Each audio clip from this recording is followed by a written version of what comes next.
Hello guys! Welcome to my YouTube channel. Ngayon ay tuturuan ko kayo kung paano gamitin or paano magtanong sa ChatGPT. Ayan, una kailangan may app kayo, then i-click nyo lang yan ChatGPT. Ayan.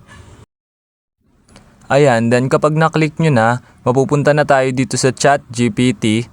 Ayan, so mapapansin nyo dito, sabi dito, ask anything. Ayan, ito. Then, ang gagawin lang natin is mag-type lang tayo dito kung anong gusto nating sabihin. Ayan, sasabihin ko dito, itatype ko lang, can you help me?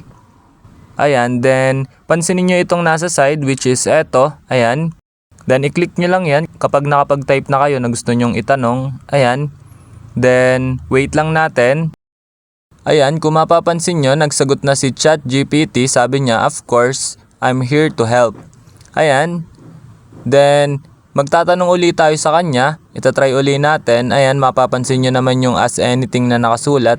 Ayan, then mag-type lang tayo dito ng isa pa nating itatanong. Halimbawa, what is the color of rose?